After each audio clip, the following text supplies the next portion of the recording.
연평도 포격과 관련한 정부의 개성공단 통제가 무책임하다는 주장이 제기됐습니다. 인천시 경제자유구역의 투자 유치 활성화를 위한 설명회가 개최됐습니다. 평생학습도시 건설을 위한 심포지엄이 개최됐습니다. 안녕하십니까. 12월 27일 민트TV 뉴스입니다.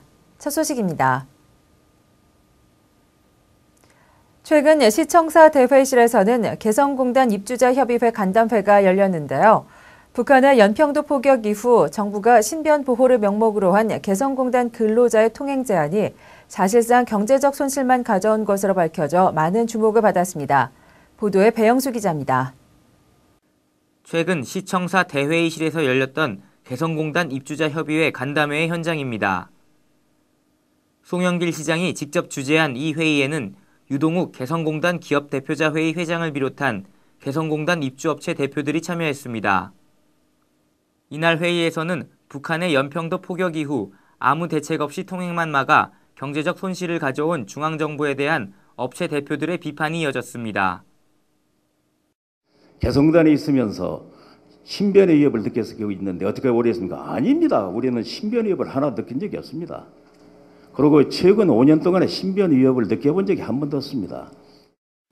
이날 모인 업체 대표들은 개성공단 입주 기업들이 아무런 국가 보조를 받지 않고 개인적으로 투자해 입주한 기업들이라며 통행 제한 등은 이들 기업에 대한 정부의 사실상 방해 행위가 될 뿐이라고 비판했습니다.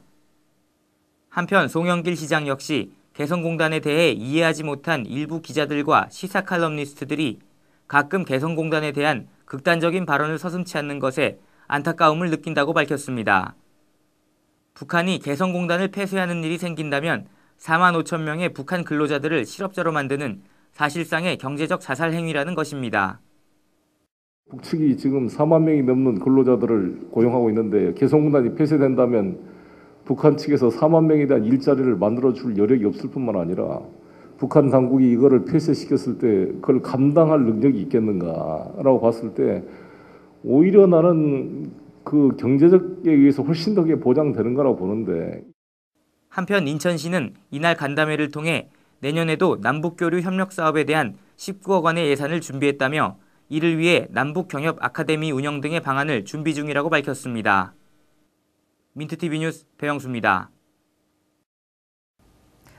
지난 22일 인천 경제자유구역의 투자 유치 활성화를 위한 설명회가 개최됐습니다. 글로벌 기업 인사 300여 명을 대상으로 열린 이번 설명회는 국제도시로 비상하는 인천시의 성장 잠재력을 표방하는 기회장이었습니다. 이지은 기자가 현장을 다녀왔습니다. 지난해 말 글로벌 도시로서의 기반 시설을 조성하고 올해 2단계 투자 유치 사업을 시작한 경제자유구역 아이페즈. 동북아 비즈니스의 주요 무대로서 경제수도 인천시의 성장 잠재력을 표방하는 투자 유치 설명회가 열렸습니다. 항공과 항만, 광역교통망 등 인천시가 보유한 지정학적 자산을 제고해 국내외 기업들의 투자 유치를 활성화하기 위해서입니다. 오늘 이곳에서 21세기 첨단 산업과 미래 비전에 대해서 설명하고 공감할 수 있는 자리를 갖게 된 것을 매우 의미 있게 생각을 하고 있습니다. 최근 FTA 체결 등으로 새로운 비즈니스 산업이 성장하는 가운데 아이페즈는 박람회와 포럼 등 국제 규모의 행사 개최로 경제 성장의 중추적 역할을 수행해왔습니다. 고용 창출을 극대화하고 산업 구조를 고도화해 지역을 비롯한 국가 경쟁력을 강화했다는 평가입니다. 회의에 참석한 송영길 시장은 양질 전환의 원리를 들며 경제자유구역이 국가 성장을 도모하는 질적인 단계에 도입했음을 시사했습니다. 일정한 정도의 양이 축적이 되면 질적인 전환이 일어난다 이런 그 법칙 다 알고 계시겠습니다만 저희 경제자유구역이 그동안 여러 가지로 우여곡절을 끝에 여기까지 왔습니다만 제2단계로 이제 질적인 전환의 단계로 넘어가는 그런 과도기에 이런 연평 사태 같은 이런 진통도 있는 것이 아닌가 저는 이렇게 생각합니다.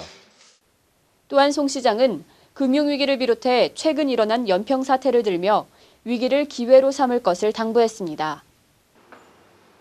항만과 항공, 광역교통망 등 대한민국 경제를 이끌어 나가는 선도도시 인천시가 세계를 향한 항해에 돛을 달았습니다.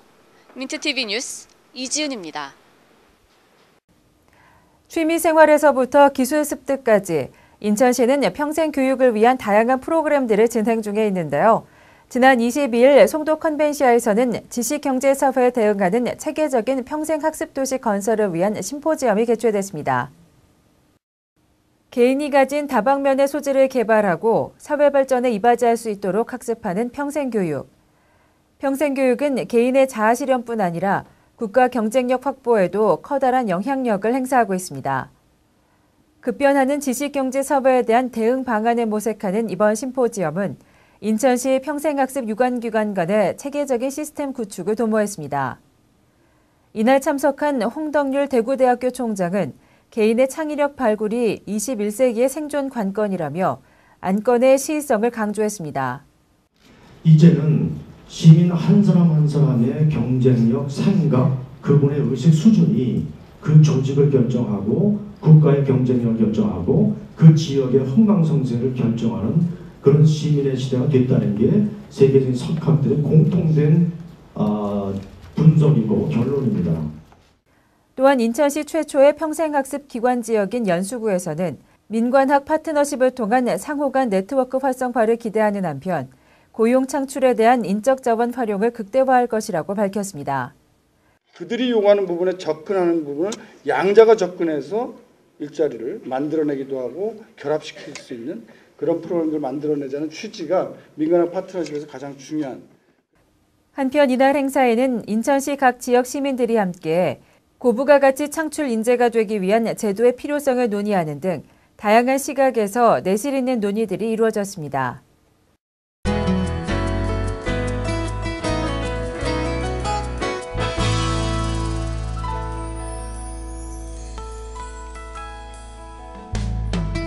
인천시는 공무원 호칭에 대해 6급 공무원을 주무관으로, 7급 이하 공무원은 실무관으로 통일하도록 했습니다.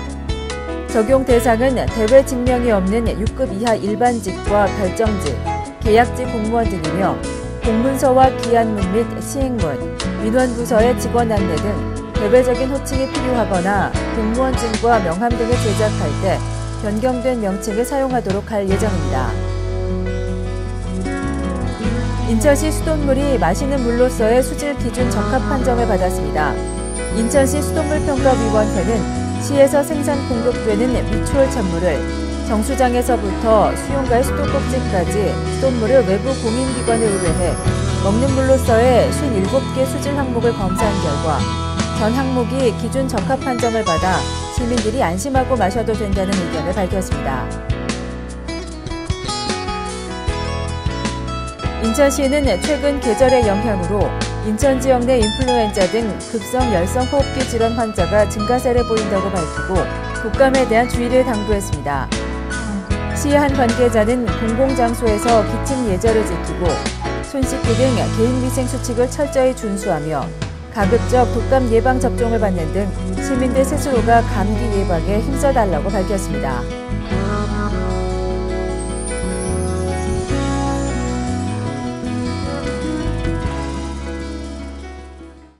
이상으로 12월 27일 민트TV 뉴스를 마치겠습니다. 시청해주신 여러분 고맙습니다.